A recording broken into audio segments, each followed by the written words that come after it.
পোর্টালে নাম নথিভুক্ত করে দেবেন। একজনও যোগ্য বাকি থাকবে না।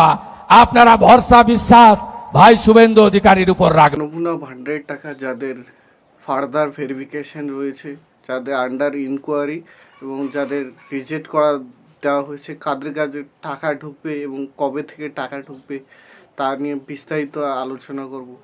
তার আগে যদি আমার চ্যানেলে নতুন হয়ে থাকেন, সাবস্ক্রাইব দিয়ে পাশে থাকবেন এই ধরনের তথ্য এবং আপডেট দেওয়ার জন্য।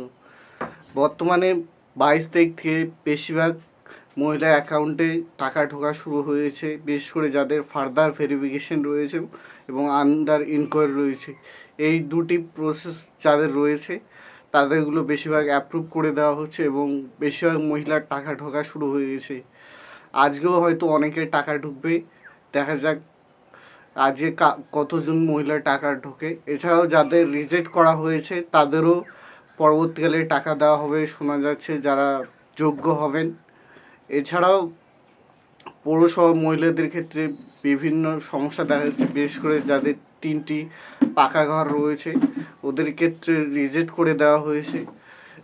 সে বিষয়ে মুখ্যমন্ত্রী একটি ঘোষণা করেছেন, সেটি আগে শোনা যাক। এর উপর 14,000 আমি বলতে বলতেই হয়তো ঢুকে গেছে। মোট 17,000 মা অন্নপূর্ণা আপনাদের অ্যাকাউন্টে 3,000 করে টাকা ঢুকলো ভবানীপুর বিধানসভায়। এরপরেও যদি আরো যোগ্য কেউ বেঁচে বাকি থাকে, 31 জুলাইয়ের মধ্যে আবেদন করা লোকেরা পোর্টালে গিয়ে আবেদন করুন। অনেকে পোর্টাল ব্যবহার করতে জানেন না। বিধায়কের কর্মীরা গিয়ে, মন্ডলের ভাইরা গিয়ে, ওয়ার্ডের কর্মীরা গিয়ে, মহিলা মোর্চা গিয়ে পোর্টালে নাম নথিভুক্ত করে দেবেন। একজনও যোগ্য বাকি থাকবে না। আপনারা ভরসা বিশ্বাস ভাই শুভেন্দু। মুখ্যমন্ত্রী কি বললেন আপনারা বুঝতে পেরেছেন। এছাড়া মুখ্যমন্ত্রী একটি নতুন পোর্টালের কথা বলেছেন, সেখানে আপনার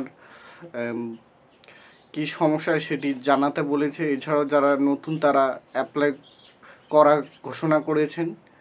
এছাড়াও মুখ্যমন্ত্রী এটা বলেছেন যাদের 3,000 টাকা প্রয়োজন তারা অ্যাপ্লাই করলে তাদেরকেও দেওয়া হবে। এইটুকুই আপডেট। যদি ভালো লাগে তাহলে একটি শেয়ার এবং সাবস্ক্রাইব দিয়ে পাশে থাকবেন এই ধরনের তথ্য এবং আপডেট পাওয়ার জন্য সবার আগে।